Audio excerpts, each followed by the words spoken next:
नमस्कार, स्वागत है आप सभी का एमपी भारत में। मैं आपके साथ और खुशबू खान। बुलेटिन में बढ़ेंगे विस्तार से, लेकिन एक नजर अब तक की सुर्खियों पर।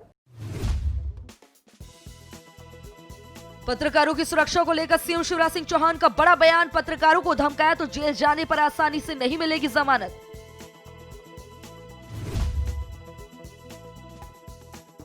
डिडौरी की जनजाति कल्याण केंद्र में पहुंचे केंद्रीय इस्पात राज्य मंत्री फग्गन सिंह। स्टॉप डैम निर्माण का किया भूमि पूजन। ग्वालियर में आबकारी विभाग की ताबड़तोड़ कार्रवाई। छापेमारी कर भारी मात्रा में गुड़, लहन, अवैध कच्ची शराब और उपकरण किए बरामद। सिंगरौली में बाइक सवार को बचाने के चलते हुआ बड़ा हादसा। पुलिसकर्मियों से भरा वाहन पलटा। हादसे में आधा दर्जन से ज्यादा पुलिसकर्मी घायल।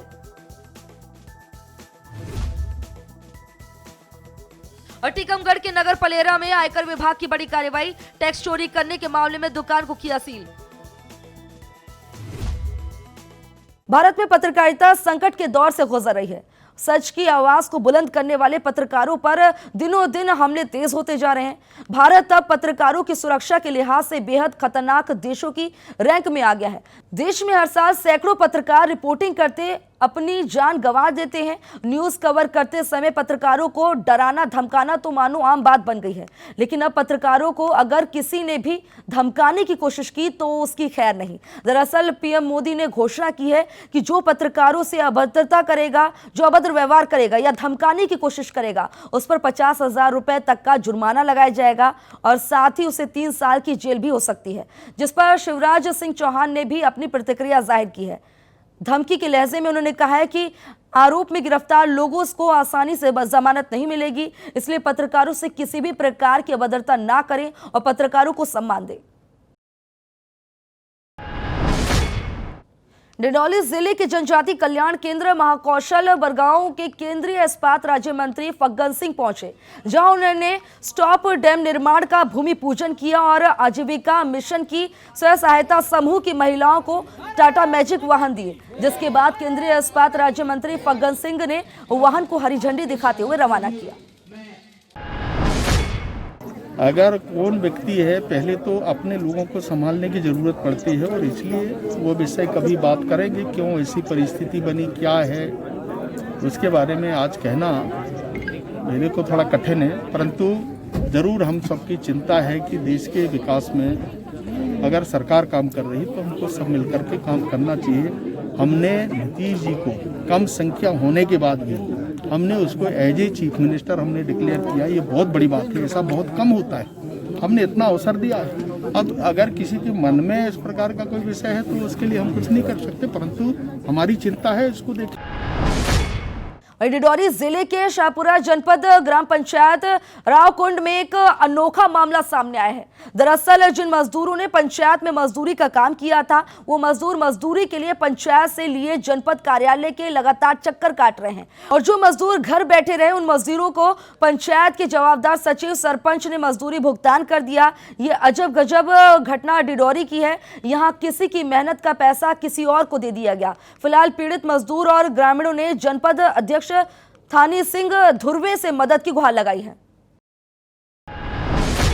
पंचायत में सचिवों के द्वारा लापरवाही की गई है, जिसमें मनरेगा मजदूरी भुगतान 3 माह से अभी तक नहीं हुआ है, जिसके मांग को लेकर आज जनपद अध्यक्ष के पास अपने संज्ञान लेकर और उनको आवेदन को सौंपा गया। रावणकुंड के कुछ मजदूरों के द्वारा मेरे पास आवेदन दिया गया है। मैं उसमें जांच करवाता हूँ, बोलता हूँ अधिकारियों को, लेकिन यहाँ अधिकारी लोग मजदूरों के प्रति निष्ठावान नहीं है। ऐसे कई आवेदनों पे भी दिया गया, लेकिन उन लोगों ने जवाबदारी अपना नहीं समझे। मैं लेकिन ये तत्काल इसको मैं दिखवाता हूँ। ये बहुत गंभीर मामला है। लोगों ने काम किया है, उनके भुगतान नहीं हुआ है, और जो काम नहीं किया उनके भुगतान, ये मामला सामने आया है। मैं इसको तत्काल सीओ से बोल करके ये प्रकरण को मैं दिखवाता हूँ। मध्य प्रदेश में शिवराज सरकार बनने के बाद लगातार एंटी माफिया पर लगातार कार्रवाई की जा रही है। इसी के चलते आबकारी विभाग भी लगातार ग्वालियर जिले में ताबड़तोड़ कार्रवाई कर रहा है। अंजाम जिसके तहत चक मियापुर गांव में कंजरों के डेरे पर आबकारी विभाग ने दबिश दी और भारी मात्रा में गुड़, लहन, अवैध कच्ची शराब और शराब बनाने के उपकरण जब्त किए हैं। जिसकी बाजारों में कीमत लगभग 15 लाख रुपए बताई जा रही है। और मध्य प्रदेश के सिंगरौली में बाइक सवार को बचाने के चलते पुलिसकर्मियों से भरा वाहन पलट गया और इस भीषण सड़क हादसे में आधा दर्जन से ज्यादा पुलिसकर्मी गंभीर रूप से घायल हो गए। बता दें कि बरगावा थाना पुलिसकर्मी चितरंगी के लिए रवाना हुए थे और इसी बीच रॉन्ग साइड से तेज रफ्तार में बाइक सवार को बचाने के चलते ये भीषण सड़क हादसा हो गया। फिलहाल घायल पुलिसकर्मियों को नेहरू अस्पताल में भर्ती कराया गया है।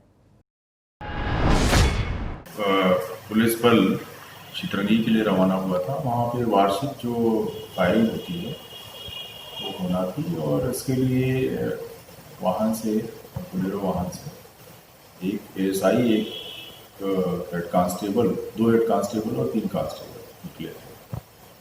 और मार्ग में जब ये लोग जा रहे थे तो रास्ते में कोई बोलेरो के सामने मोटरसाइकिल आ गई। अचानक मोटरसाइकिल के आने से उसको बचाने के उसमें गाड़ी डिसबैलेंस होकर के पलट गई। उसमें एएसआई को, दोनों हेड कांस्टेबल को और हमारे जो आरक्षक हैं उनको चोटें आई हैं और अभी तक कोई ऐसा गंभीर चोट नहीं है। प्राथमिक जो उनका ट्रीटमेंट इलाज होता है वो कराया गया। वहीं टीकमगढ़ जिले के नगर पलेरा में आयकर विभाग ने टैक्स चोरी करने वालों पर कड़ी कार्रवाई की है और लगातार कार्रवाई की जा रही है, जिसमें मनीष व्यास सहायक आयुक्त ने बताया है कि पलेरा में वेंडर्स के माध्यम से पंचायतों को सप्लाई की जा रही है, लेकिन जो जीएसटी की रिटर्न है उसे जमा नहीं किया जा रहा है, जिसमें आदित्य ट्रेडर्स की दुकान को टैक्स चोरी करने के तहत धारा 67A में दुकान को सील किया गया है और इस कार्रवाई के बाद पलेरा में टैक्स चोरी करने वालों में हड़कंप मचा हुआ है। स्टेट जीएसटी डिपार्टमेंट की कार्रवाई है। मैं असिस्टेंट कमिश्नर जीएसटी नौगांव हूँ। हमारे जो मुख्यालय है इंदौर, वहाँ से ट्रॉ के माध्यम से जानकारी प्राप्त हुई थी कि यहाँ पर वेंडर्स के माध्यम से पंचायतों को सप्लाई की जा रही है और लेकिन जीएसटी की जो रिटर्न्स हैं उसमें उसको दिखाया नहीं जा रहा है। मतलब एक तरह से कह सकते हैं कि टैक्स चोरी उसके अंदर की जा रही है। तो इसलिए आज ये सर्वे की कार्रवाई यहाँ पर धारा 67 के अंतर्गत की गई है। तो प्रोपराइटर यहाँ पर मिले नहीं हैं, इसलिए अभी शॉप को सील कर दिया गया है।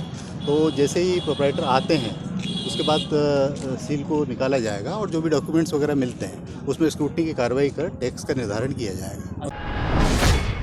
खबर छतरपुर से आ रही है, जहां पर कादरी गांव में एक विकलांग व्यक्ति की प्रशासन से न मिलने वाली पेंशन के लिए लगातार अधिकारियों के आगे पीछे चक्कर लगा रहा है। दरअसल पीड़ित का 20 साल पहले मजदूरी करते समय मशीन में हाथ आ जाने से उसका एक हाथ कट गया था, जिसके बाद उसे मिलने वाली सहायक राशि का लाभ उसे नहीं मिल पा रहा है। वहीं उसने पंचायत सचिव से सहायता की मांग की, लेकिन ग्राम पंचायत इस और कोई ध्यान नहीं दे रहा।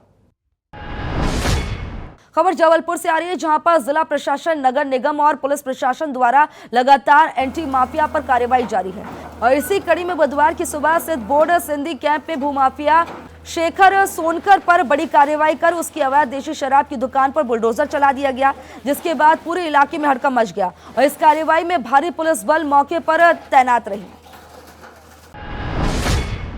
प्रदेश सरकार एक तरफ माफियाओं के खिलाफ ताबड़तोड़ कार्रवाई कर रही है, तो वहीं दूसरी तरफ भीतरवार में लोहारी घाट पर धड़ल्ले से अवैध रेत खनन चल रहा है, जिसे रोकने में प्रशासन नाकामयाब साबित हो रही है, जिसको देखते हुए जनप्रतिनिधि रेत माफियाओं को रोकने के लिए सामने आए हैं।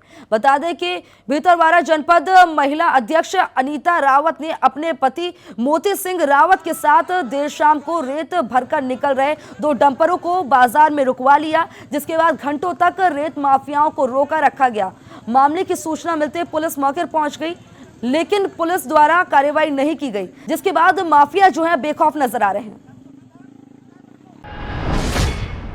खबर ग्वालियर से आ रही है, जहां से एक अजीबोगरीब मामला सामने आया है। दरअसल सड़क पर एक भैंस ने गोबर कर दिया था, जिसके बाद नगर निगम ने भैंस के मालिक पर 10,000 का जुर्माना ठोक दिया और जुर्माने की राशि जमा कर गए, रसीद कटवा ली। भैंस मालिक की गलती सिर्फ इतनी थी कि उसकी 2-3 भैंसें चरते हुए सड़क पर जा रही थी और सड़क पर गोबर कर दिया। एमपी भारत में फिलहाल मेरे साथ इतना ही। देश प्रदेश की तमाम अहम खबरों के लिए देखते रहिए एमपी भारत। नमस्कार।